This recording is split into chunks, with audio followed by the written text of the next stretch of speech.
Աշխատանքային պայմանագրերը կնքվելու են միայն էլեկտրոնային տարբերակով։ Արդեն ունենք հայտարարագրերի հարց, մարդիկ այսպես թե այնպես պետք է ունենային էլեկտրոնային ստորագրություն։ Z սերնդի աշխատակիցները ավելի պահանջկոտ են։ Աշխատակիցները լավ գիտեն իրենց իրավունքները։ Մարդը աշխատելու է օրինակ 8 ժամի փոխարեն 7 ժամ, բայց ելի մի ժամ ինքը չի աշխատում։ Աշխատաժամանակը որ կրճատվի, գործատուն ստիպված է լինելու այլ աշխատակիցներ ընդունել 50+ տարեկան մարդուն այլևս շատ հաստիկների համար չեն դիտարկում։ Հայտարարություններին նկատում ենք, որ տարիք են նշում, սեռ են նշում, ինչը օրենսդրությամբ արդեն արգելված է։ Ավելի շատ գործատուն ունի պաշտպանության կարիք, թե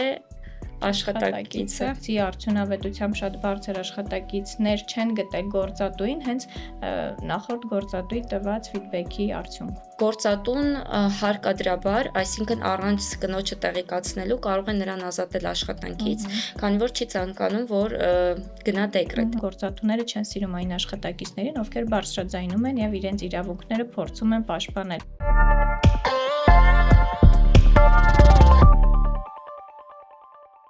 Ողջույն, դուք դիտում եք Jobcast-ը։ Այսօրվա իմ հյուրը Թերեզա Պողոսյանն է։ Թերեզա ջան, ողջույն։ Ողջույն Լիլիթ ջան։ Շնորհակալ եմ շատ, որ հրավերս ընդունեցիք ու այսօր շատ կարևոր մի թեմայի շուրջ ենք խոսելու։ Շնորհակալ եմ հրավերի համար, Լիլիթ ջան, սիրով։ Ես կուզեի, որպեսզի ավելի հեշտ բացում տանք, մեր թեմային, ինչից է, որ մարդիկ շատ հաճախ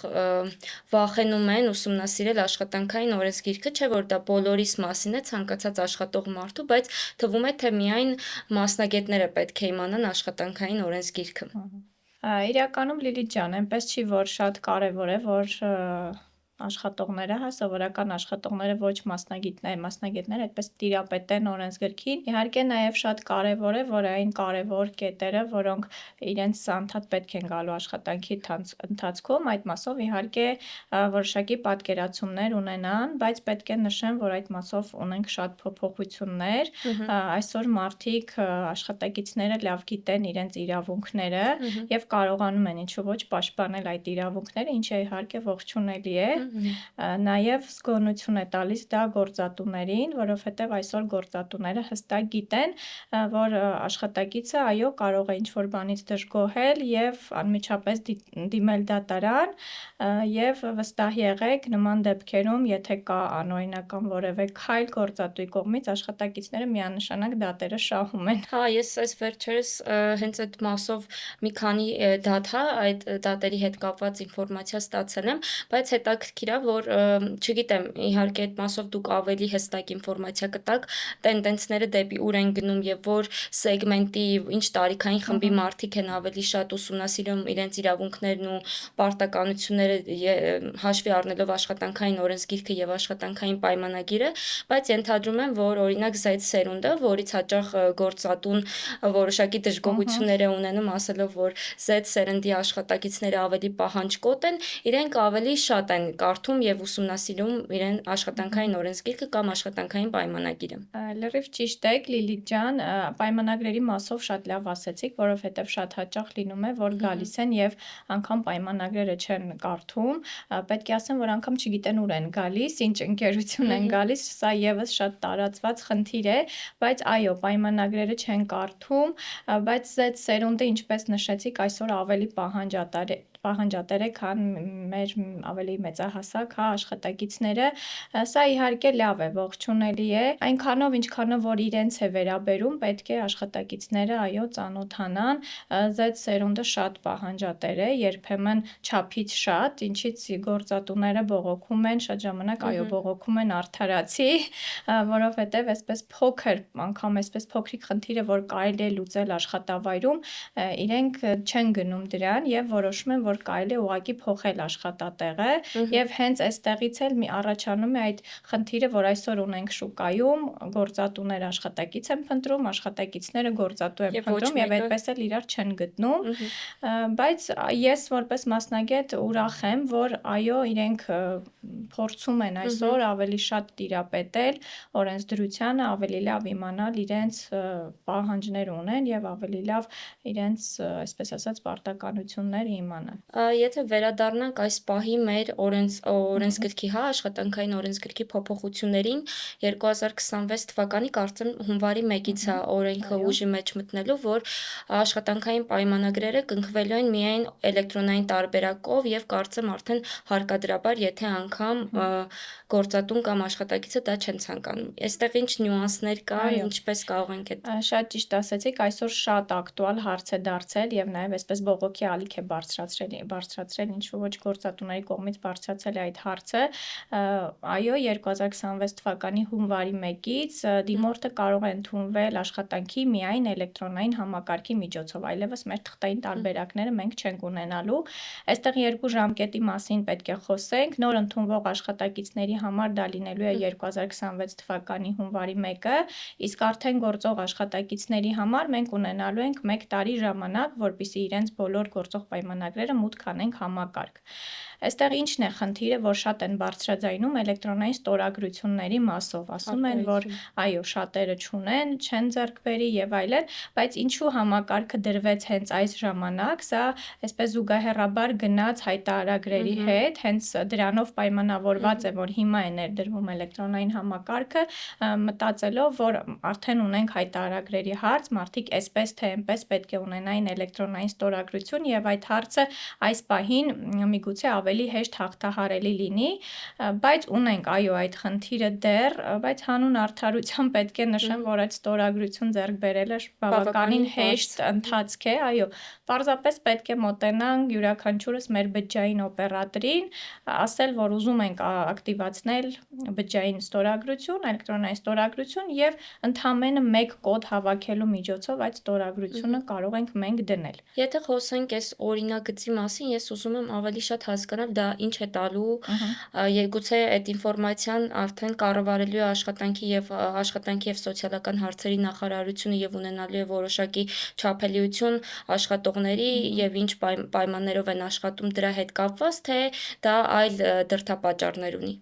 Պատճառները մի քանիսն են, Լիլի ջան, հասանելիություն ունենալու են համակարգին մի քանի կառույցներ, դրանք են տեսչական մարմինը, ՊԵԿ-ը եւ մեր միգրացիոնը, որը վերահսկելու է նաեւ օտարերկրացիների հետ կապված։ Ինչ խնդիր ենք այստեղ մենք ուզում լուծենք, սա գնում է նրան, որ ունենանք նախ միասնական պայմանագրի ձև, այսինքն սա կտանի նրան, որ մենք կունենանք գրագետ պայմանագիր, ինչը իհարկե լավ է եւ գովելի է, որովհետեւ շատ ընկերություններ կան, որտեղ պայմանագրերը կազմվում են ոչ համապատասխան օրենսդրությանը եւ սա չի արվում, հա, միտումնավոր, այստեղ ուղղակի ունենք մասնագետների ոչ լիարժեք տիրապետում օրենսդրությանը եւ սա բերում է հետագա խնդիրների։ Ստուգման արդյունքում ընկերությունը հայտնվում է, այսպես ասած, վատ իրավիճակում, տուգանքների մեջ է հայտնվում, իսկ սա այս որոշումը տանելու է նրան, որ մենք բոլորս ունենալու ենք մեկ միասնական պայմանագրի ձև եւ այլևս ուղղակի չենք կարողանալու այն կարևոր կետերը, որը նախատեսված է, որ պետք է պարտադիր լինի պայմանագրերում, այսինքն որ կար թղթային պայմանագրերում եւ լինելու է նաեւ էլեկտրոնային պայմանագրերի դեպքում, մեր 84-րդ հոդվածի պահանջներն են, որոնք պարտադիր են, դրանք լինելու են միասնական ձևով, այսինքն այլևս դա խախտել եւ այսպես ոչ կիրթ ձևակերպել մենք ուղղակի չենք կարողանալու։ Այսինքն կետերը բոլորը բխելու են աշխատանքային օրենսգրքից եւ այնտեղ սահմանվելու են միայն այն բոլոր հատվածները, որոնք որ բխում են տվյալ հաստիքի սպეციფիկայից, ժամեր, գրաֆիկ եւ այլն, իսկ մնացածը արդեն ֆորմատը լինելու է մարդիկ մտնեն լրացնեն, հա։ Այո, լինելու է ֆորմատ, հստակ ֆորմատ, որտեղ լինելու են պարտադիր կետեր, որը բխում է մեր, ինչպես ասացի, 84-րդ հոդվածից։ Այդ պարտադիր կետերը լրացնելուց զատ մեր գործատուները կարող են պարզապես նշում անել, որ իրենք ունեն այլ դրույթներ եւս, որոնք ուղղակի չեն ներառում, հա, պայմանագրում, էլեկտրոնային համակարգում դա ներառված չէ։ Օրինակ, որոշակի ընկերություններ կան, ովքեր ունեն գաղտնիության համաձայնագրեր, հա, պարտադիր չի դա։ Դրանք պայմանագրին կից փաստաթղթեր են, բայց պարտադիր չի, որ համակարգում դրանք բոլորը երևան, պարզապես նշում է արվելու, որ իրենք ունեն այդ կից, թեկուզ դա կլինի աշխատանքի նկարագիր, կարող ենք մենք եւ համակարգում շարադրել եւ պարզապես նշում անել, որ մենք պայմանագրերին կից ունենք նաեւ հաստիքի նկարագիր, այսպես ասած, պաշտոնի անձնագիր եւ դա դնել մի կողմ, երբ որ կունենանք ստուգում եւ կտեսնեն, որ մենք նշում ենք արել, որ ունենք այլ փաստաթղթեր եւս, Այդ ժամանակ նոր այդ փաստաթղթերը մենք կներկայացնենք, բայց համակարգ դրանք պարտադիր չի, որ գնան։ Համակարգ գնալու են միայն այն կետերը, որոնք պարտադիր են, որ պայմանագրերում ներառվեն, նաև այսօր թղթայինի դեպքում։ Ինձ հետաքրքիր է այս օրինագծերի ընդունման հետ կապված HR մասնագետները առհասարակ որոշակի ներգրավվածություն ունենում են, թե դա միայն աշխատանքի եւ սոցիալական հարցերի նախարարության կամ մեկ այլ գերատեսչության որոշմամբ եւ քննարկումների արդյունքում է առաջանում նման նախագծերը։ Չէ, իրականում հիմա արդեն կա այդ պրակտիկան, ոչ միայն այդ նախարարության կողմից, այլ մյուս կառույցների կողմից եւս, երբ որ որոշում պետք է ընդունվի, լայն քննարկում է լինում։ Այսպես դրվում է քննարկման ոչ միայն մասնագետների, նաև գործատուների հետ քննարկումներ են լինում տարբեր, նոր դա գնում է որոշման, անգամ կարող է որոշումը որոշակի փոփոխությունների ենթարկվի, մինչև հաստատվելը հենց այդ քննարկումների արդյունքում։ Պարտադիր լինում են նմանատիպ քննարկումներ։ Ես ուղղակի այստեղ մի բան եմ ուզում հասկանալ, երբ որ հայտարարագրման մասին ինֆորմացիան էլ եղավ, մարդիկ շատ լարվում են այդ բոլոր փոփոխություններից, բայց օրինակ ես իմ աչքի առաջ քույրիկս էր լրացնում ու հասկացա, որ ինքը բավականին պարզ պրոցես է, բայց հետաքրքիր է, որ միշտ այդ ինֆորմացիան գուցե ավելի բարդ է ներկայացվում կամ ուղղակի մարդիկ են ավելի բարդ պատկերացնում, որը բերում է հանրության լայն շրջանակների ընդվզման եւ իրենք այդքան էլ միանշանակ ու միանգամից չեն ընդունում այդ օրինագծերը։ Այստեղ ինչ խնդիր ունենք, ինչն է պատճառը, որ լայն հանրությանը ավելի դժվար է այս ինֆորմացիան ճիշտ եւ պարզ ձևով հասցնելը։ Շատ ճիշտ եք նկատել, այո, այդ ընդվզումները միշտ լինում են, ցանկացած նոր բան բերում է ընդվզման, դա բոլորս գիտենք, նկատել ենք, դա կլինի ընկերությունում, դա կլինի պետությունում, հա, ցանկացած նորը բերում է ընդվզման, բայց այո, դա շատ հեշտ պրոցես է, հենց հայտարարագրում ընդամենը 1-2 քայլ պետք է անել, որ հայտարարել։ Նույն ձևով բերել է ընդվզման այս հարցը, մի ընթացք առաջ եղավ, երբ որ փոփոխություն եղավ, որ պայմանագրերում պարտադիր պետք է նշվեր ծանուցման եղանակի որևէ տարբերակ, այստեղ եւս խնդիրներ ունեցանք։ Շատ աշխատակիցներ գալիս էին, ասում էին, որ իրենք էլ հասցեներ չունեն, որովհետեւ հիմնականում դա էր ընդունվում որպես ծանուցման եղանակ, դա հաղթահարեցինք։ Այո, եղան խնդիրներ։ Ծանուցման մասին էր խոսքը։ Որ աշխատողին ցանկացած փաստաթուղթ պետք է ինչ որ ինֆորմացիա տալուց պետք է ունենա գործատուն ծանուցման որևէ եղանակ։ Դա կլինի էլեկտրոնային հասցե, դա կարող է լինել WhatsApp-ը, Viber-ը, այսինքն ինչպես իրենք պայմանավորվում են ի սկզբանե։ Սկզբում դա էլ էր, բողոքի ալիք էր բարձրացրել, մենք չունենք էլեկտրոնային հասցեներ, մենք չենք հետևում, կարող է չտեսնենք եւ այլն։ Դա հաղթահարեցինք, եկավ մի բան, որ արդեն բոլորը հասկացել էին, որ եթե դու ուզում ես աշխատել, այո, այդպես է ձևը, դրվածքը այդպես է։ Հիմա սա երկրորդ փուլն է։ Կա իրազեկման խնդիր եւս կարծում եմ, մի քիչ պետք է, ես կարծում եմ, պետք է ուղեցույց լինի եւ վստահ եմ, որ կլինի, նախարարության կողմից կպատրաստվի դա։ Ուղեցույց, որ մարդիկ հասկանան, որ դա այնքան էլ բարդ պրոցես չէ, ինչպես իրենք են պատկերացնում եւ այսպես հեշտ հաղթահարելի ընթացք է լինելու բոլորի համար, հենց մասնագետների համար եւս սա բավականին հեշտացնելու է մեր աշխատանքը եւ աշխատողների համար եւս ինչու՞ չէ տանը նստած կծանոթանան իրենց պայմանագրերին, ազատման հրամաններին, որոշակի փոփոխություններին, որ իրենց աշխատանքային գործընթացի ընթացքում կլինի, սկիզբն է դժվար։ Սա մենք պետք է հաղթահարենք։ Այսինքն մենք այդ ծրագիրը, հա, համակարգը, որ լինելու է, յուրաքանչյուրս այդ համակարգում ունենալու ենք առանձին մեր edge-ը, որտեղ որ այդ ամբողջ ինֆորմացիան մեր մասին պահպանվելու է ու գործատուն դա կցելու է համակարգը։ Մենք ունենալու ենք մեր անհատական էջերը բոլորս, բոլոր փոփոխությունները, պայմանագրերը, ազատումները գնալու են այդ հարթակ։ Աշխատակիցը ստանալու է ծանուցում, որ ինքը հարթակում ունի անելու որոշակի գործ։ Պետք է մտնի, ընդամենը ստորագրի եւ վերջ։ Այդքանը։ Եթե հիմա օրինակ մենք ազատում անելուց, հա, շատերս գիտենք, որ աշխատակիցը գրում է դիմում եւ ուղղակի կորում է, հա, այլևս մենք իրեն չենք տեսնում եւ սա մեզ համար մեծ դժվարություններ է, որովհետեւ աշխատակիցը պետք է մոտենա, օրենսդրությունը այդպես է նախատեսված, որ ազատման հրամանի մեկ օրինակը պետք է տրամադրել անպայման աշխատակցին։ Սա կադրային մասնագետի համար իհարկե մեծ դժվարություն է գտնել, զանգել, կանչել, չի գալիս, պետք է տուն ուղարկենք նամակի միջոցով եւ այլն։ Իսկ հարթակը գործելու դեպքում մենք ձերբազատվում ենք այս խնդիրներից, պարզապես ազատում ենք համակարգով եւ վերջ։ Աշխատակիցը արդեն կստանա, որ իր համար Եթե անգամ չի ուզում այո, դիմում վերցնել, այո։ կստանա։ Հասկացա, իսկ առհասարակ աշխատանքային պայմանագրերի հետ կապված մենք ունենք այս պահին անգամ քննարկվում էր, կարծեմ ժամանակը, հա, աշխատանքային ժամանակը կրճատելը։ Այդ օրենքի հետ կապված ինչ-որ նորություններ ունենք, թե դեռ Չունենք, ցավոք, այդպես մնացել է։ ցավոք չունենք, այսպես քնած վիճակում է, դեռ պետք է ասեմ, որևէ ընթացք դեռ այս պահին գոնե չի տրվում, բայց այնպես էլ չի, որ կասեցվել է, հա, այդ գործընթացը, պարզապես այս պահին երևի մի քիչ զբաղված են պրոցեսներով, այլ պրոցեսներով, դեռ որևէ հստակ որոշում չունենք, մենք էլ անհամբեր սպասում ենք։ Ես հիշում եմ, որ այդ նախագծի հետ կապված հենց քննարկումները եղան, դա մեծ արձագանք հենց բարձրացրեց գործատուների մեծ կողմից։ բողոքներ եղան։ Իսկ ինչ է կարծում այդ բողոքները, հա, մեծամասամբ իրատեսական են, թե ուղղակի ինչ որ ոնց որ process է, որ իհարկե ոնց անհատնա որոշակի դեպքերում սթրեսի ենթարկվում, այնպես էլ գործատուն է։ Իրականում չեմ կարծում, որ այդպես լայն բողոքի պատճառ էր սա, ավելի շատ այստեղ մի քիչ մտավախություն կար հերթափոխային աշխատակիցների համար, որովհետև իրենց աշխատաժամանակը որ կրճատվի, գործատուն ստիպված է լինելու այլ աշխատակիցներ ընդունել, որպեսզի նախատեսված ժամանակը կարողանան լրացնել։ Հավանաբար այս մասով էր ավելի շատ, գործատուն չի ուզում գնալ դրան, որ նոր մարդ բերի կամ իր աշխատակցի հետ համատեղությամբ պայմանագիր կնքի բաց ժամեր լրացնելու համար,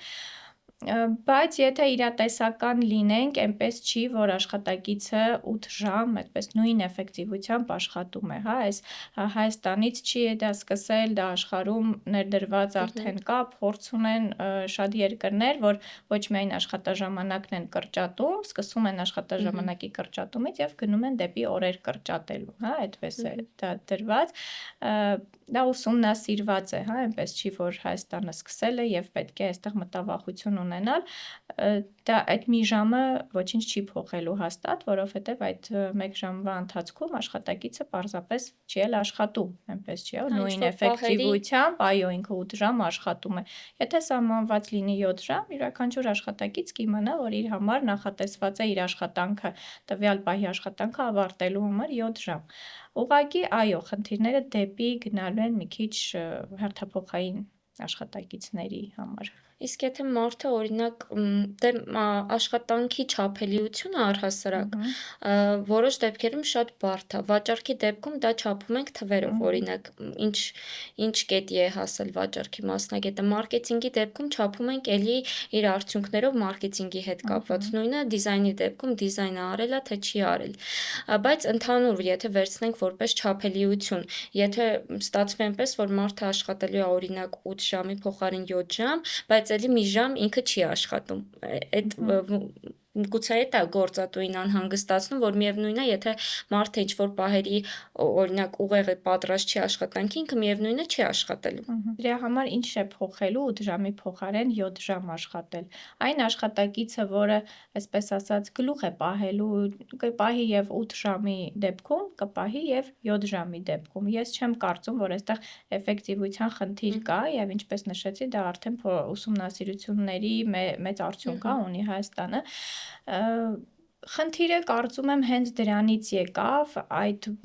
ժամերը փակելու հարցը առաջացավ շատ գործատուների մոտ, հատկապես արտադրական ոլորտի գործատուների համար, որտեղ շատ են հերթափոխային աշխատաժամանակով աշխատողները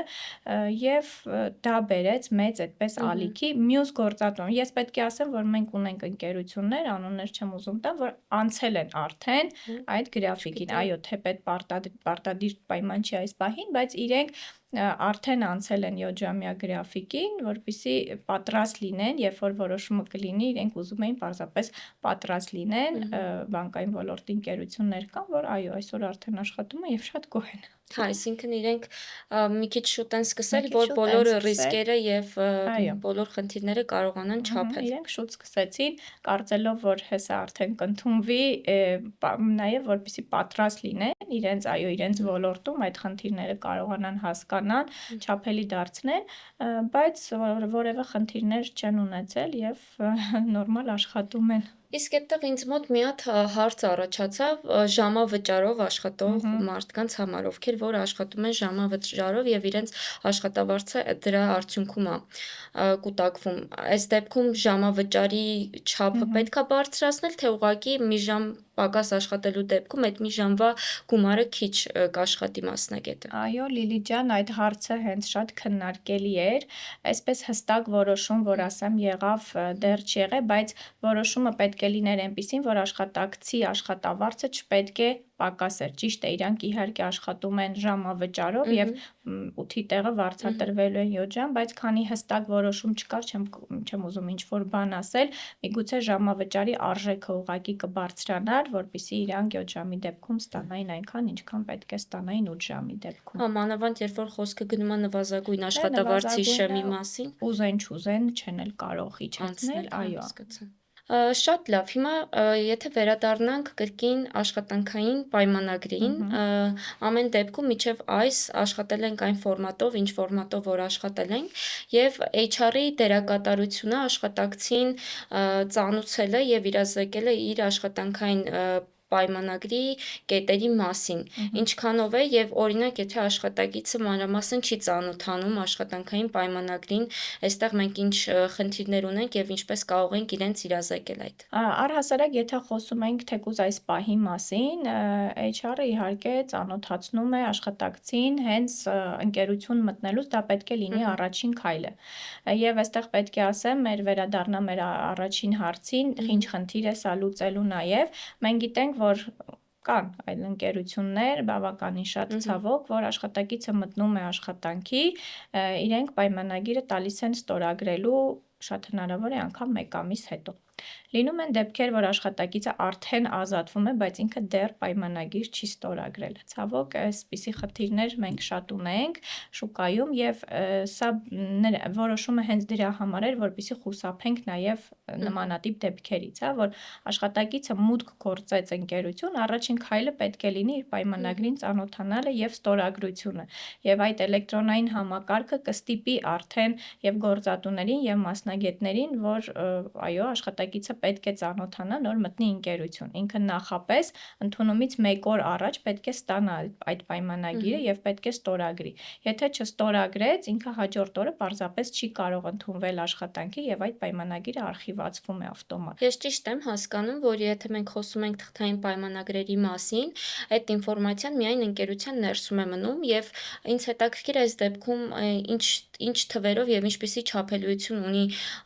նախարարությունը, այսինքն Մгм. նախարարությունը միջև այս ծանուցել է, որ օրինակ ընկերությանը ասել է, ասա ինձ քո աշխատակիցների այս պահի քանակի մասին եւ Մгм. ընկերությունը կարողացել է ցանկացած թիվ տալ նախարարությանը, օրինակ 20 աշխատող ունենալ եւ Մгм. տալ 15 Չէ, աշխատակցի։ քանակի մասին այդպես ինչ-որ ինֆորմացիա չկա, Մгм, որովհետև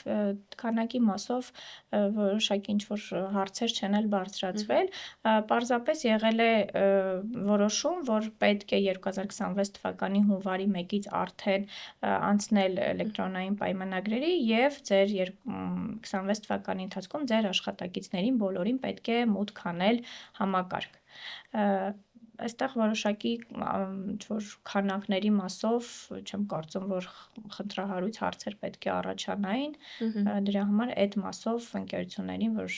որևէ ծանուցում եւ այսպես ակնկալվող պատասխաններ Հա, չեն եղել։ ուղղակի ինձ հետաքրքիր էր այդ մասով, զուտ ուզում եմ հասկանալ նախարարությունը ինչպես է կարողանում ինֆորմացիա ստանալ, այս պահին Հայաստանում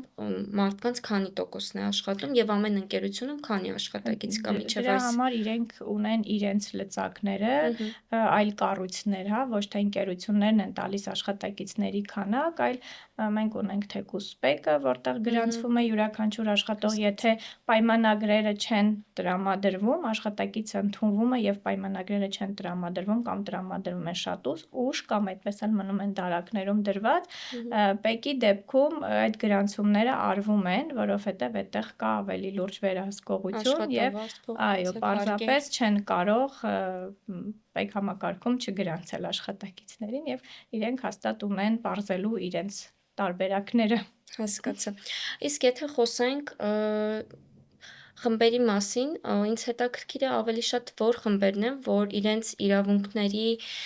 եւ աշխատանքային պարտականությունների կամ օրենսգրքի մասով ավելի խոցելի են եւ այդքան էլ ինֆորմացված չեն։ Մենք ունենք այդպիսի խմբեր։ Եթե գնանք դեպի տարիքային խմբերը, այո, ավելի մեծահասակները ավելի Մгм. քիչ են տիրապետում իրենց Մгм. իրավունքներին, քան այսպես ավելի երիտասարդ սերունդը։ Երիտասարդ սերունդը, քանի որ պահանջատեր է ավելի, Մгм. իրենք ավելի շատ են ուսումնասիրում, որպեսզի Մгм. ամեն պահի պատրաստ լինեն եւ պատասխան ունենան ցանկացած փոփոխության իրենց գործատուի կողմից իրենց առաջարկվող։ Մի քիչ ավելի մեծ տարիքում, այո, այդքան էլ չեն հետաքրքրվում, գալիս են շատ ժամանակ հենց դիմում են HR մասնագետներին, որպեսզի իրենց ավելի բացատրեն իրավունքները ավելի լավ ներկայացնեն, իրենք կարող ենք համարել, որ ավելի խոցելի են այս առումով։ Մի քիչ նաև կախված է ընկերության ոլորտից, կան ոլորտային մի քիչ տարբերություններ, Մгм. ընկերություններ կան, որտեղ աշխատակիցները ավելի շատ են իրազեկված, ավելի շատ են Մгм. ուսումնասիրում, քան մեկ այլ ընկերությունում պայմանավորված իր ոլորտով, իր Օրինակ, եթե խոսենք աշխատակիցների արտադրության Մгм. ոլորտում, երբ որ հենց գործարանում, հա, աշխատողների քանակը գուցե ավելի շատ է, քան օֆիսային Մгм. հենց աշխատակիցները, որոնք հաշվապահության են զբաղվում, HR-ով են զբաղվում, գուցե Այո, հենց այդ դա էի հատվածը ուզում ասեի, խոցելի է։ որ արտադրական թեկուզ ընկերություններում արտադրության աշխատակիցները այդքան էլ հետաքրքրված չեն, ինչը չեմ կարող ասել ավելի վարչական աշխատողների մասին կամ ընկերության ոլորտի մասով, հա, կարող է ավելի այսպես աշխատակիցները լինեն այնպեսին, որ ուսումնասիրեն, շատ լավ իմանան Մгм. իրենց իրավունքները, իրենց պարտականությունները, ինչը շատ լավ է։ Հա, իսկապես լավ է։ Ինձ մի հարց է հետաքրքրում, որը գուցե դուք չկարողանաք պատասխանել, բայց ամեն դեպքում աշխատանքային օրենսգիրքը, հա, Մгм. որպես օրենք, իրեն ընթերնելը եւ հասկանալը ամեն դեպքում բարդ է։ Դա Մгм. ավելի հարմար եւ հասկանալի է օրենքի մասնագետների համար, ովքեր որ հենց այդ ոլորտում են, ավելի Մгм. շատ են առնչվում, ավելի շատ են խոսում։ Մենք արդյոք ունենք ինչ-որ հարթակներ կամ, Մгм. չգիտեմ, հնարավորություն ինչ-որ տեղ, դասեր եւ այլն, որոնց միջոցով կարող ենք ավելի հանրամատչելի Մгм. լեզվով ծանոթանալ աշխատանքային օրենսգրքին։ Ճիշտ եք ասում Լիլիթ ջան, իրականում այսպես ուղղակի ոչ ոլորտի մարդը կարող է բացել օրենսգիրքը եւ Մгм. կարդալ, այդպես էլ չհասկանալ։ Իհարկե կլինեն օրենքներ, կլինեն Մгм. կետեր, որ այն կարևոր մասերը ինքը կհասկանա, թե ինքը ինչքան ժամ պիտի աշխատի օրական, ինչքան օր արձակուրդ պետք է ունենա տարվա ընթացքում, բայց նաեւ պետք է ասեմ, որ շատ փոփոխություններ ունենք հենց այդ դասընթացների միջոցով, ընկերություններ այսօր ունենք, այո,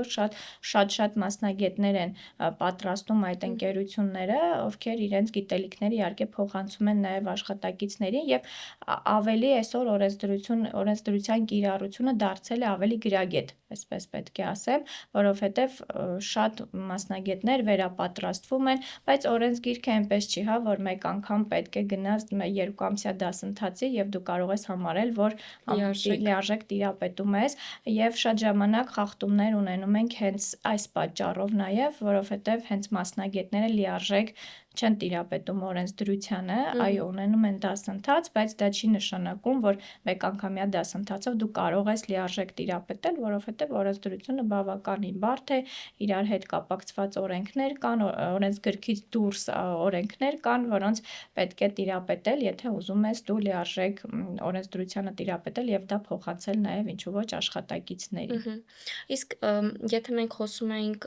օրենսգրքի հետ կապված, իհարկե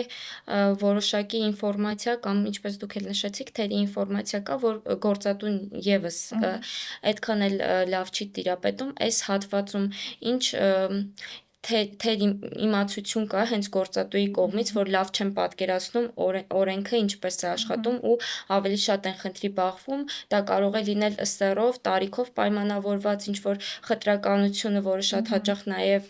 մենք նկատում ենք թեկուզ հայտարարությունների ներսում կամ Մгм. հենց դիտարկման փուլում, երբ որ աշխատակցին կոնկրետ այդպես են ֆիլտրացիա անում։ Այո, պետք է ասեմ, որ գործատուները շատ ժամանակ խախտում անում են հենց չիմացության արդյունքում, այնպես չի, որ իրենք դա Մгм. մտածված են անում, բայց նաև ունենք օրենք, որն ասում է, որ չիմացությունը չի ազատում պատասխանատվությունից, այո, բայց ունենք այդ խնդիրը, ունենք իհարկե։ Շատ նկատել եմ, որ գործատուները եւս այդ դասընթացներին մասնակցում են, այնպես չի, որ միայն իրենց մասնագետներն են, հա, մասնակցում։ Շատ եմ տեսնում իմ դասընթացների ընթացքում, որ կան գործատուներ, որ իրենք գալիս են, որպեսզի ավելի լավ տիրապետեն, շատ լավ է, որ այդպես է, որովհետեւ առաջինը հենց գործատուն պետք է տիրապետի, հա, չեմ ասում այդպես խորացված, ոնց որ մասնագետը պետք է տիրապետի, բայց այն կարևոր հարցերի մասին պետք է տեղեկատվություն ունենա գործատուն, որպեսզի հենց թեկուզ այդ խտրականությունը չլինի։ Այո, շատ ենք ունենում հենց այդ հայտարարություններին, թեկուզ նկատում ենք, որ տարիք են նշում, սեռ են նշում, ինչը օրենսդրությամբ արդեն արգելված է, բայց նաև ունենք տենդենց դեպի ավելի գիտելիքները շատացնելու, ուսումնասիրելու, սովորելու, որոնց հենց նպաստում են այդ կազմակերպվող դասընթացները եւ ընկերությունները, որոնք կազմակերպում են, հա, այդ դասընթացները։ Ես ուղղակի այդտեղ մի խնդիր եմ տեսնում, մենք կարող ենք դնել օրենքի, հա, մասով սահմանափակում, թեկուզ հայտարարության մեջ դուք մի նշեք սեռ, տարիք կամ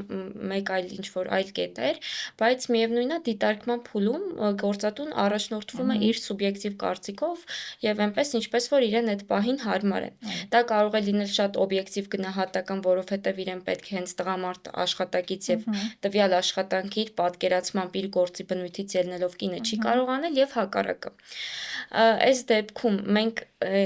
ինձ թվում է որոշ դեպքերում նաև պետք է այդ մոտեցման մեջ փոփոխություն անենք, որովհետև ինչքան էլ մենք պայմանագիրը դնենք, օրենքը սահմանենք, բայց միևնույնն է, գործատուին վերահսկելու կարծում եմ այլ օղակ այս պահին երևի թե չունի նախարարությունը։ Շատ ճիշտ եք ասում, այո, որովհետև շատ ժամանակ հենց հայտարարությունից հանում են այդ մասերը,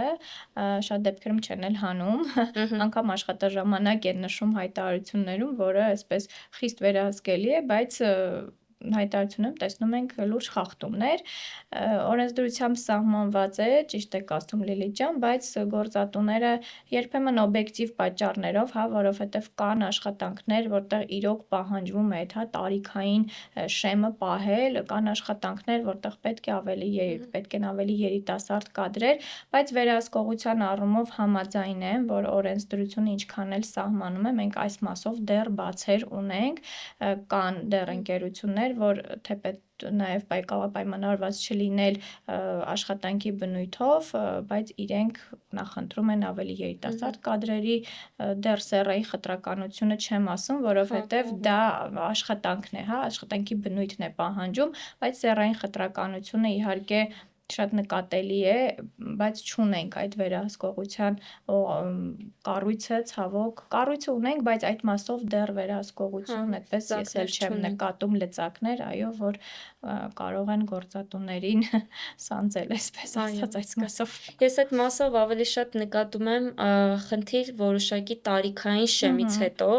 որը ինձ համար ամեն դեպքում եւս ընդունելի չի, որովհետեւ եղել են դեպքեր, խոսել ենք, ասել են դե մեր թիմը երիտասարդ թիմ է եւ օրինակ 30-ից 30 անց տարիքի մարդուն այլևս չեն դիտարկում։ Ինձ մոտ այդ պահին հարց է առաջանում, եթե օրինակ մարդը 25 տարեկանում ընդունվում է ձեր ընկերությունը աշխատանքի եւ եւս 5 տարի աշխատում է, դառնում է 30 տարեկան, ինչ եք անելու այդ մարդուն, ասելու եք, որ դու այլևս համապատասխան չես մեզ եւ պետք է լքես մեր ընկերությունը, թե ինչ որ ուրիշ լծակներ կարող են կիրառել, այդ մասով դուք եք խնդիր նկատում, թե Ահա, նկատում եմ, իհարկե նկատում եմ, պետք է ասեմ նաև, որ այստեղ մի քիչ կարծրատիպային մոտեցում ունենք, մենք ոչ թե միայն աշխատանքի բնույթն է, հա, թելադրում, որ ավելի երիտասարդ կադր է մեզ պետք այդ աշխատանքում, այլ կան կարծրատիպեր, ընկերություններ կան, որ պարզապես փորձում են իրենց միջին տարիքը պահել ավելի երիտասարդ, ավելի գրավիչ ընկերություն երևալու համար։ Բայց այո, ինչքան էլ օրենքը փոխվեց, որ տարիքով պայմանավորված գործատուն իրավունք չունի, նախկինում այդպես չէր եւ կար օրենքում նշված չէր, հա, որ գործատուն իրավունք չունի, նշված էր, որ կարող է ազատել։ Հիմա այդ փոփոխությունների արդյունքում օրենսդրությունը եկել է նրան, որ գործատուն իրավունք չունի տարիքով պայմանավորված ազատի, բայց ինչպես նշեցիք, կարող է եւ չընդունել աշխատանքի ի սկզբանե։ Ազատելը մի քիչ դժվար է, երբ որ կհասնի մի տարիքի աշխատակիցը, գործատուն այլևս չի կարող այդ հիմքով ազատել աշխատակցին եւ այստեղ պետք է գտնի այլ հիմքեր, այլ պատճառներ, ինչը իհարկե դժվար է եւ ինչպես նշեցի, եթե աշխատակիցը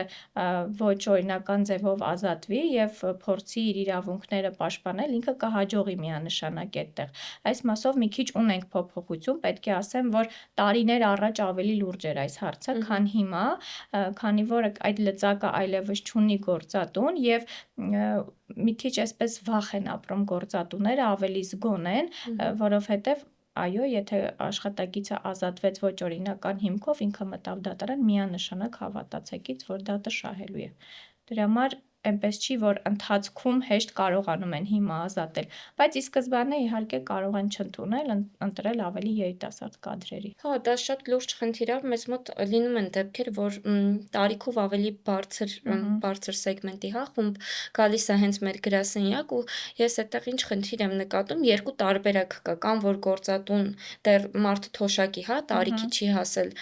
ազատում է ինչ-որ ինչ-ինչ պատճառներով աշխատանքից, երկրորդ տարբերակը, երբ մարդը ինքը իր կամքով որոշում է դուրս գալ, հա, լքել ընկերությունը եւ այդտեղ կանգնում է մի մեծ փաստի առաջ, որովհետեւ ինքը գուցե իր ընկերությունում դեռ կարող էր եւս մի քանի տարի աշխատել, բայց երբ որ դուրս է գալիս, հա, ու նոր աշխատանք պետքա փնտրի, այստեղ կանգնում է լուրջ խնդրի առաջ, որտեվ լինում են դեպքեր, որ օրինակ 50+ տարեկան մարդուն այլևս շատ հաստիկների համար չեն դիտարկում։ Լրիվ համաձայն եմ, իրականում ճիշտ եք ասում։ Այստեղ նաև պետք է անդրադառնանք նորից նույն խնդրի, որ ցավոք ոչ բոլորն են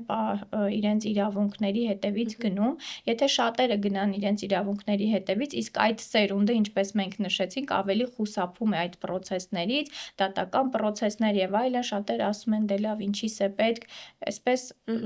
իրենք եւս առաջացնում են խնդիր ոլորտում, եթե քանի որ չեն գնում, հա, իրենց իրավունքների հետևից։ Եթե մի քիչ ավելի պահանջատեր լինեն, այս խնդիրը ավելի հեշտ լուծելի կլինի, բայց լիովին համաձայն եմ, եթե իրենք իրենց ընկերությունում դեռ կարող էին բավականին երկար շարունակել իրենց աշխատանքը, նոր ընկերություն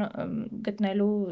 պարագան արդեն այստեղ ավելի դժվարանում է։ Այո, ինձ թվում է այդ դատական process-ների հետ կապված գուցե մարդիկ խուսափում են, որովհետև երկար եւ բարդ, հա, գործընթաց է հաշվի առնելով նաեւ դատարաններում հերթերը եւ երբ կհասնի, հա, կոնկրետ քո հայցի դիտարկման փուլը, գուցե նաեւ դրանով է պայմանավորված ու եթե խոսում ենք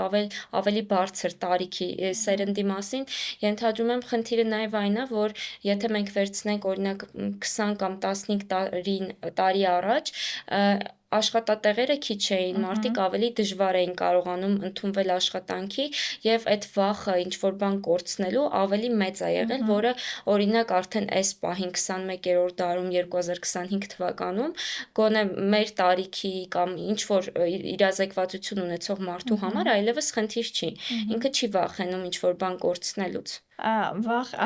է, կորցնելու վախերը ճիշտ եք ավելի քչացել է, բայց պետք է ասեմ Լիլիթ ջան, որ այստեղ եւս ունենք կարծրատիպի խնդիր։ Ինչու շատ ժամանակ չեն դիմում դատարան, որովհետեւ եթե դիմեցին, մեր երկիրը շատ փոքր է եւ բոլորը իրար ճանաչում են, մեր HR-ները իրար ճանաչում են եւ աշխատակից ընդունելուց նաեւ ինչու՞ չէ հետաքրքրվում են։ Եթե եղավ այդ աշխատակցի մասով, որ ինքը դիմել է դատարան, թեկուզ լրիվ արդարացի իր իրավունքները պաշտպանելու համար, շատ ընկերություններ այդ աշխատակցին պարզապես չեն ընդունի աշխատանքի։ Այստեղ ունենք կարծրատիպային լուրջ խնդիր մենք, իրենք այսպես համարում են այդ աշխատակիցը բողոքական է եւ վախենում են պարզապես, այո, այստեղ դա է խնդիրը նաեւ, որ աշխատակիցները շատերը լինում են իհարկե դեպքեր, որ ուղղակի այդ քաշքշուկների մեջ չեն ընկնում, ինչը լավ չէ իհարկե, բայց նաեւ ունենք այս կարծրատիպային մտածելակերպը, թեկուզ երիտասարդ ավելի սերնդի համար, իրենք վախենում են գնալ իրենց իրավունքների հետևից, մտածելով, որ դրանից հետո այլ ընկերություն ուղղակի չեն կարողանա ընդունել։ Ես մտածում եմ կամ էլ այդտեղ մեկ այլ խնդիր էլ կա, որ ես անհատ եմ, մի հոգի եմ, բայց ընկերությունը ավելի շատ լծակներ ունի, ավելի մեծ կառույց է եւ կարող է առաջին հերթին վախը գա, բայց ինչքանով է հնարավոր, որ իմ ուժը եւ իմ բերած արգումենտները ավելի ռեալ եւ իրատեսական են եւ հակառակ կողմից այդ բանը արձագանքը ավելի վատ չի գա եւ մի բան էլ ես կտուժեմ, երևի այդ նույն process-ն է, Այո։ որը արդեն HR-ների դիտարկման փուլում, մանավանդ եթե դու դատն էլ չես շահել, կկանգնես խնդրի առաջ, բայց ինչի այդպես եղավ։ Բնականաբար համաձայն եմ լրիվ, որ կա այդ խնդիրը, անգամ եթե դատը շահեն, վստահեցնում եմ, որ HR-ների համար սա, այսպես ասած, կարմիր դրոշ է, որ այս աշխատակիցը բողոքական է, գործ չունենք, չբերենք մեր ընկերություն։ Սա լուրջ խնդիր է, որը պետք է իհարկե կարգավորվի եւ միայն այդ հարցով չէ, հա, այս անձնական կարծիքների այդ դաշտից մի քիչ պետք է դուրս գանք, որ շատ են կարծիքներ հարցնում նախկին գործատուներից, բայց շատ դեպքերում դա ուղղակի սուբյեկտիվ է լինում եւ արդարացված չէ պարզապես, մի քիչ պետք է մենք դուրս գանք դրանից, որ աշխատակցին ընդունենք, գնահատենք իր կարողությունները, իր արդյունավետությունը եւ ոչ թե տարիքը կամ տված նախկին գործատուների տված ֆիդբեքները եւ այլն։ Հա, Այստեղ լուրջ խնդիր մենք ունենք իհարկե։ Հա, այդ խնդրի հետ կապված էլի ենք խոսել ու ենթադրում եմ, որ feedback տալու մշակույթը մեզ մոտ մի քիչ սխալ է ընկալվում Շատ։ առհասարակ, հա, երբ որ feedback-ը ընդունում են օրինակ անձնական ինչ-որ խնդիրներից ելնելով մարդը բացասական feedback է տալիս, որը տվյալ իրավիճակում գուցե էլի ճիշտ չի, բայց երկու կողմը, հա, պետքա մեդալի երկու կողմը նայել, իսկ այս դեպքում միայն մի կողմի կարծիքով արդեն որոշակի ենթադրություններ է անում Ֆիդբեքերը գործատուն։ շատ դեպքերում են սուբյեկտիվ լինում, ցավոք, ինչը բերում է նրան, որ շատ աշխատակիցներ պարզապես չեն գտնում գործատուին կամ գործատուն չի գտնում աշխատակցին հենց ֆիդբեքերի պատճառով։ Բայց սրանից պետք է դուրս գալ իհարկե։ Ֆիդբեքերի մշակույթի հետ կապված ես ուղղակի ուզում եի իմանալ ինչպես է ստացվում, դրա մասով երևի թե ինչ-որ օրենսդրական հա կետ չկա, բայց գործատուն աշխատակցին, ով որ ընդունվում է աշխատանքի, պետք է ծանուցի, որ իր գործընկերոջից, նախկին գործընկերոջից ինչ-որ ֆիդբեք է վերցնում, թե դա կարող է անել լրիվ ծածուկ ու այդ մասին անգամ աշխատանք փնտրողը այդպես էլ կարող է չիմանալ։ Մենք օրենսդրությամբ որևէ այսպես կարգավորող նորմ չունենք այդ մասով եւ ինչպես նշեցիք, դա արվում է ծածուկ եւ համարվում է նաեւ այսպես HR-ական էթիկայի խախտում, եթե դա բարձրաձայնվի եւ բնականաբար աշխատակիցը չի էլ իմանում դրա մասին,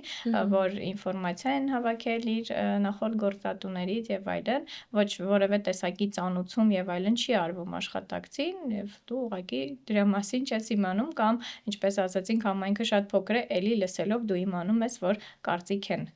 քո մասին հարցրել եւ տվել է վատ ֆիդբեք նախորդ գործատուն իր սուբյեկտիվության շրջանակներով, ցավոք շատ լուրջ է այդ խնդիրը, պետք է ասեմ, որ շատ լուրջ խնդիր ունենք այս մասով, ես ինքս շատ բախվել եմ, հանդիպել եմ նման խնդիրների, որ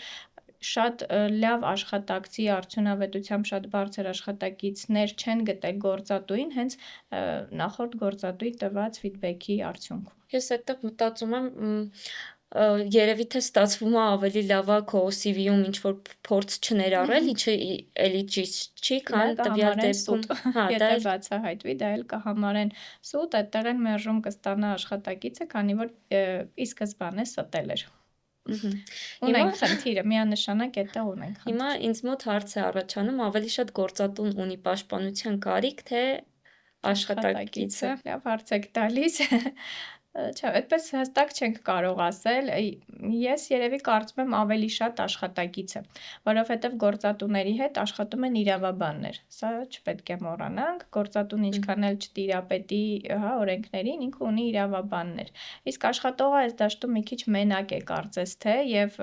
թվում է, թե աշխատակիցը ավելի շատ ունի այդ պաշտպանության կարիքը, քանի որ ինքը չունի այդ ինֆորմացիան, հենց այդ ինֆորմացիայի պակասից ինքը ավելի այսպես թույլողակ է դառնում, քան գործատուն։ Հա, նույն հարցին են գալիս, որ աշխատակիցը մենակ է, իսկ գործատուն Այո, իհարկե, ավելի գործատուն մեծ կառույց է իր իր իրավաբաններով, իր աշխատակիցներով, իսկ աշխատողը այս դեպքում մենակ է եւ հենց այդ մենակությունից են շատ դեպքեր խուսափում, մանավանդ մի քիչ տարիքով մարդիկ խուսափում են իրենց իրավունքները պաշտպանել։ Եթե երիտասարդ սերունդը ավելի այսպես կարողանում է օգտվել ինֆորմացիաներից, կարող է դիմել նաեւ հաշտարարի գրասենյակ, ինչու՞ չէ, հիմա ունենք նաեւ անվճար ծառայություններ իրավաբանի, երիտասարդ սերունդը ավելի լավ է տիրապետում դրան, կարողանում է օգտվել դրանից, իսկ ավելի մեծահասակները, քանի որ չգիտեն էլ դրա մասին, չունեն այդ հարթակները, չեն ուսումնասիրում եւ տեղեկացված չեն, իրենք այսպես ավելի խոցելի են դառնում այդ առումով։ Հասկացա։ Եթե մի փոքր էլ խոսենք էլի HR-ի, հա, դերակատարության մասին, այստեղ ինչքանով է HR-ի դերակատարությունը դրական փոփոխություն բերել աշխատավայր, եթե անգամ գործատուն շատ այդքան էլ լավ չի պատկերացնում, հա, աշխատանքային օրենսգիրքը, աշխատակցի պարտականությունները, ինչ կետերով պետք է առաջնորդվի, այստեղ HR-ը ինչ դերակատարություն ունի եւ առհասարակ ինչ կարող է փոխել, որպեսզի աշխատաշուկան ավելի լավը դարձնի իր հնարավորության չափով։ Այստեղ հենց HR-ի պատասխանատվության դաշտն է, որովհետև HR-ը այն ուղիղ կապող օղակն է գործատու աշխատող եւ HR-ը հենց աշխատանքները պետք է տանի ինչպես գործատուի, այնպես էլ աշխատակիցների հետ։ HR-ի դերը այստեղ այնքանով է, որ շփումները շատ պետք է լինեն աշխատակիցների հետ։ HR-ը հենց նրա համար է, որպեսզի խնդիրները ժամանակին բարձրաձայնի, հա, չհասնի մի կետի, երբ աշխատակիցները հեռացան ընկերությունից, նոր այդտեղ հասկացան, որ չարաշահվել էր իրավունքները եւ այլն։ Հենց դրա համար HR-ի դերակատարումը շատ մեծ է, այսինքն HR-ինն է հենց այդ դերը, որ պետք է ժամանակին բացահայտի, թեկուզ եթե աշխատակիցները չեն տիրապետում օրենսդրությանը, հենց դրանից է եկել այդ խնդիրները, ժամանակին պետք է բացահայտի եւ այսպես ազդակ լինի գործատուի համար, որ մենք այս մասում ունենք խնդիր, օրինակ աշխատաժամերը չարաշահում ենք եւ աշխատակիցը բողոքում է դրանից։ HR-ը պետք է հստակ դա հասցնի գործատուին։ Հասկացա։ Գլոբալ վերցնենք, քանի որ երկու կողմն էլ ունի խնդիրներ եւ ինֆորմացիայի, հա, պակաս, երկու կողմն էլ գուցե հավասարաչափ կամ մի կողմը ավելի շատ։ Մենք ինչ խորհուրդներ կարող ենք տալ առաջնահերթ աշխատակիցներին, մասնագետներին եւ նաեւ գործատուներին, որպեսզի կարողանանք աշխատանքային շուկան ավելի լավ եւ արդյունավետ, հա, հարթություն բերել։ Երևի ավելի շատ պետք է խոսքս ուղղված լինի աշխատակիցներին, Լիլիթ ջան, քանի որ աշխատակիցները, ինչպես ասեցինք, ավելի թույլ օղակն են եւ չեն տիրապետում այդ օրենսդրությանը, գործատուն կարող է, հա, դա ճշտել հենց թեկուզ իր մասնագետներից, եթե կկանգնի որևէ խնդրի առաջ, աշխատակիցներին եւս պետք է ես խորհուրդ տամ այն կարեւոր հարցերը, դա կվերաբերի աշխատաժամանակին, դա կվերաբերի իրենց արձակուրդներին, որովհետեւ պետք է նշենք նաեւ, որ արձակուրդների մասով շուկան էլի ունենք բացեր, թեպետ էլի բավականին գնացել ենք դեպի օրենսդրական դաշտ, տարիներ առաջ բոլորս էլ գիտենք, որ այդ արձակուրդները չէր էլ տրամադրվում տարիներով, հիմա արդեն այդ խնդիրը կարծես թե հնարավորինս կարգավորվել է։ Աշխատակիցները պետք է խորհուրդ տամ, որ եթե անգամ իրենք չեն ուսումնասիրում, հա, չեն ուզում ու պարտադիրել չի օրենսգիրքը բացեն կարդան, շատ են մասնագետները, որոնց կարելի է դիմել, շատ են ընկերությունները, որոնց կարելի է դիմել, թեկուզ հենց խորհուրդ հարցնելու համար եւ չխուսափել խնդիրներից։ Պետք է սկսել նաեւ զրուցել իրենց HR-ների հետ, եթե նկատում են որոշակի խնդիրներ, թեկուզ չարաշահումներ իրենց ընկերություններում, պետք է բարձրաձայնել։ Այստեղ ես խնդիր շատ եմ տեսնում, որ աշխատակիցները վախենում են նաեւ բարձրաձայնելուց, վախենում են իրենց հարցերը բարձրաձայնել եւ իրեն գործատուների կողմից ունենան խնդիրներ, այս մասով եւս ունենք բացեր, որ գործատուները չեն սիրում այն աշխատակիցներին, ովքեր բարձրաձայնում են եւ իրենց իրավունքները փորձում են պաշտպանել։ Բայց խորհուրդս մեկն է աշխատակիցներին, որ բոլորը պետք է պաշտպանեն իրենց իրավունքները, պետք է լավ իմանան իրենց իրավունքները եւ այդ խնդիրները ժամանակին բարձրաձայնեն, ոչ թե հեռանան աշխատավայրից եւ այլևս աշխատանք չգտնեն եւ խնդիրները այդպես էլ մնան ընկերությունում եւ ուղղակի կոծկվեն։ Հա, այդտեղ իսկապես կարևոր, հա, դիտարկում էր, բայց այդ մասով ես մտածում եմ ինչն է խնդիրը, երբ որ մարդիկ վախենում են, հա, բարձրաձայնել ու իսկապես կարևոր է բարձրաձայնելը, եթե ես որպես անհատ ինչ որ խնդիր եմ տեսնում եւ ուզում եմ, որ փոփոխություն դա բերի, թեկուզ մեկ ընկերության օրինակով մնացած ընկերությունները հասկանան ինչպես պետք չէ անել։ Մгм. Եվ դա իսկապես կարևոր է ու այդ մասով կարծում եմ, որ յուրաքանչյուրս կարող ենք աշխատաշուկայում դրական Այո։ փոփոխություն բերել եւ գործատուն կարող է դրական փոփոխություն եւ լավ օրինակ Մгм. ծառայել եւ մասնագետը, որ առնչվում է այդ Այո, ոլորտին եւ գոնե կուզենա, որ գոնե իր գոլեգան այն նույն խնդրին չբախվի, բախ ինչ որ ինքն է ինչ որ ինքն է բախվել։ բախվել։ Հա, այդ խնդիրը իրականում, ինչպես ասեցինք, կա, այդ վախերն են, հա, բերել դրան, չգիտեմ, երևի ժամանակին, տարիներ առաջ առհասարակ այդ բարձրաձայնումները հավատացեք Մгм. չկար, ոչ մի աշխատող այսպես ուղղակի ռիսկ չէր անի բարձրաձայնել որևէ խնդրի մասին։ Այսօր, ինչպես ասեցինք, շատ-շատ ունենք այդ փոփոխությունները, դրական առումով շատ են իհարկե փոփոխությունները, նաև գործատուն գիտի, որ աշխատակիցը կդժգոհի որևէ բանից եւ ուղղակի կփոխի աշխատատեղը եւ այդ վախը կա, որ ինքը կկորցնի իր լավ աշխատողներին։ Բայց չեմ կարող ասել, որ այսպես լիարժեք լուծված է հարցը, վախերը դեռ կան, կարծրատիպային մտածելակերպը Մгм. դեռ կա, հատկապես ավելի հասուն տարիքի աշխատակիցների համար, բայց պետք չի վախենալ, որովհետև ցանկացած արժեքավոր աշխատակից արժեքավոր է գործատուի համար եւ ոչ մի գործատու չի ցանկանա իր տարիների արդեն փորձ ձեռք բերած աշխատակցին փոխարինել նորով, որովհետև ցանկացած նոր աշխատակից նոր ծախս է գործատուի համար, Մгм. պարզապես պետք է դուրս գալ այդ վախերից եւ բարձրաձայնել, միանշանակ բարձրաձայնել, որ այստեղ ունենք խնդիր։ Թվում է ժամանակ կա, որ թվում է, թե գործատուն դա չի ընդունի, բայց հավատացեք, որ կան գործատուներ, որ պարզապես իրենք տեղյակ չեն լինում, որ Մгм. ընկերությունում կա այդ խնդիրը։ Շատ ժամանակ հենց HR-ները չեն բարձրաձայնում այդ հարցերը եւ չի հասնում դա գործատուին, գործատուն ուղղակի տեղյակ չի լինում եւ գալիս է մի պահ, որ անակնկալի է գալիս, թե Որ ինչու այդպես ստացվեց, ինչու իր Մгм. լավագույն աշխատակիցը հեռացավ, հետագայում նոր հասկանալով, որ ինքը տարիներ ունեցել է այդ խնդիրը ու տեղյակ էլ չի եղել դրա մասին։ Գործատուներն էլ մի քիչ պետք է ավելի մտնեն աշխատակիցների մեջ, ավելի շատ իրենց հետ շփումներ ունենան, ինչու ոչ, որովհետև ուղղակի նստելով սենյակում գործատուն էլ չի հասկանում, հա, ինչ է կատարվում իր ընկերությունում։ Հա, դա շատ կարևոր հատված եք շեշտում, Թերեզա ջան, այդ մասով ես ենթադրում եմ, մենք որպես աշխատակիցներ, ցանկացածս, հա, ցանկացած մարդ կարող է Ահա, ինչ-որ պահի նեղվածություն այո, ունենալ, իհարկե։ նեղվածություն ունենալ եւ մտածել, որ ընկերությունում իրեն ոչ մեկ չի հասկանում, Ահա, որ դա խնդիր է, որ միայն ինքը կարող է լուծել, ինքն էլ այդ խնդիրը չի կարողանում լուծել ու դրանից ելնելով որոշում է, որ հեռանալ։ ամենաճիշտ տարբերակը, հա, Ահա, ընկերությունը լքելն է, եւ այդ մասով մանավանդ երբ որ մենք խոսում ենք մեր աշխատանքի եւ աշխատանքային սպეციფიკայի մասին, ահա, օրինակ այդ խնդիրը կարող է ես իմ գործի մեջ նկատեմ, որը իմ գործընկերը չունի, որովհետեւ ինքը լրիվ այլ գործ է անում եւ ահա, իր համար դա խնդիր չի։ Դա կարող է նաեւ իմ անձի տեսակից լինել, որ ահա, ես դրա հետ հաշտ չեմ։ Մի քիչ երևի այդ հատվածը հոգեբանական, հա, այո, կետեր էլ ունի եւ ես այդ մասով կարծում եմ, որ ամենալավ տարբերակը նեղվածությունների, խնդիրների մասին անկեղծորեն գործատուի կամ HR ահա, մասնագետի հետ խոսելն է եւ բարձրաձայնել այդ ինֆորմացիան եւ իսկապես կարող է գործատուն ահա, գաղափար չունի, որ օրինակ եթե բաժակը դրված էր այստեղ, ինքը ահա, տեղափոխեց այստեղ, դա աշխատակցի համար սթրես է հա, կամ խնդիր է։ լրիվ ճիշտ է, գործատուն շատ ժամանակ ուղղակի տեղյակ չի լինում։ Իրեն չի հասնում, հա, այն խնդիրները, որ կար։ Կան տարբեր աշխատակիցներ, տարբեր Մгм. պատկերացումներով բնականաբար, այնպես չի, հա, որ աշխատակիցը ինչ խնդիր բարձրացրեց, դա պետք է լուծվի։ Բնականաբար կան տարբեր մոտեցումներ, տարբեր մտածելակերպեր,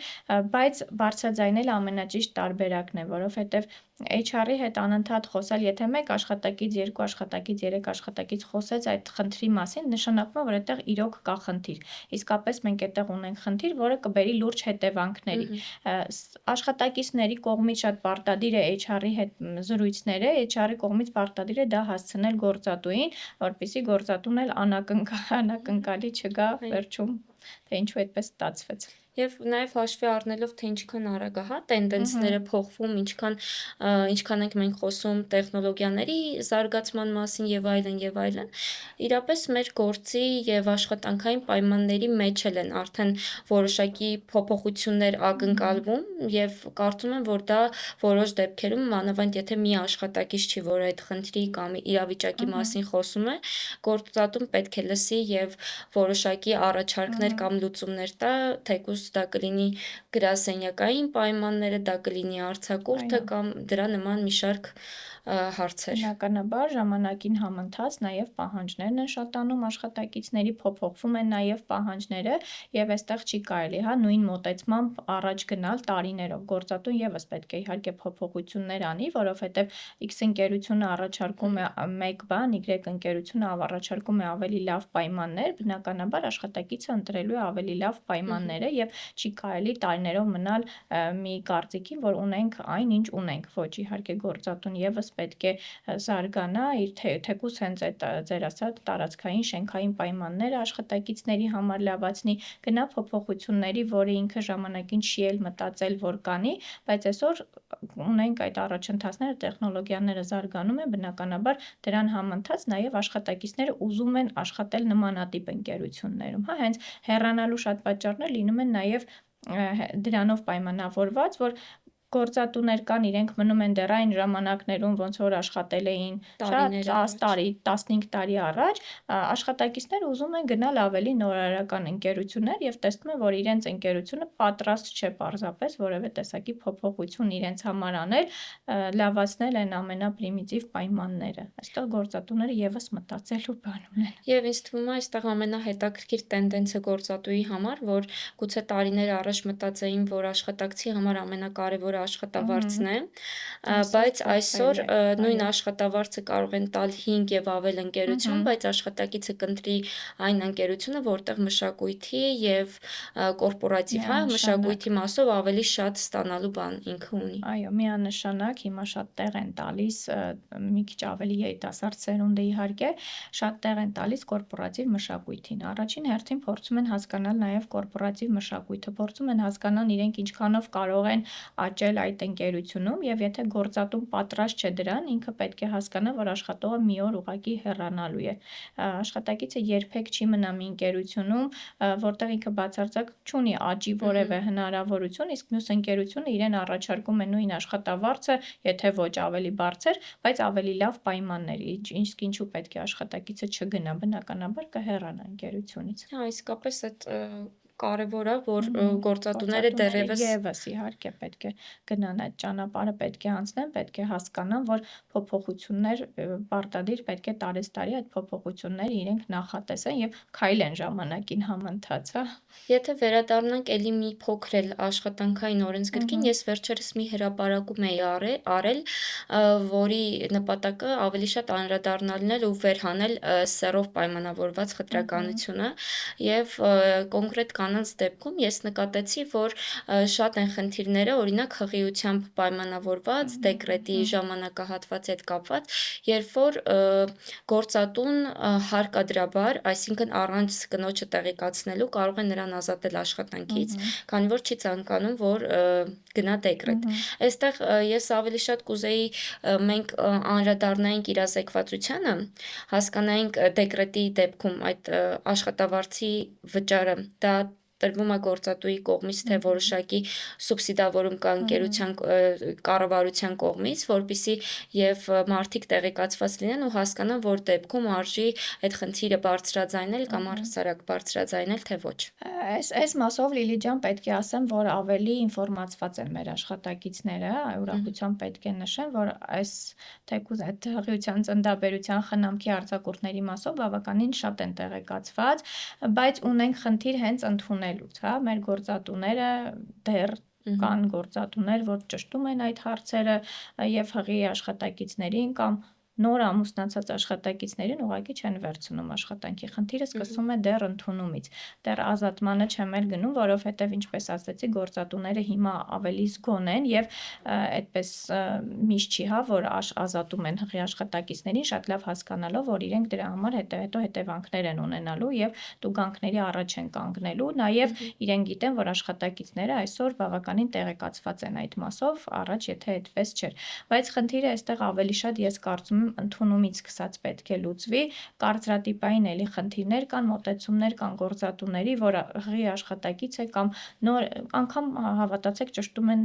նշանված ես, ամուսնացած ես, թե չէ, եւ այդ պատճառով կարող են աշխատանքի չվերցնել։ Դեռ ունենք մնացած այդ ժամանակներում մնացած գործատուներ, ցավով պետք է նշեմ, որովհետեւ դա բացարձակ պետք է պատճառ չհանդիսանա, հա, մեր երկրում ծնելիությանը փորձում են խթանել, բայց այստեղ գործատուները տանում են դրան, որ խնդիր են առաջացնում, այո, հենց ընդունումից պետք է այդ հարցերը կարգավորել, որ աշխատակիցը կինը իմանա, որ ինքը այդ պատճառով այնպես չի, որ դիմելու է եւ չընդունվի աշխատակի։ Իսկ ընթացիկ ազատումները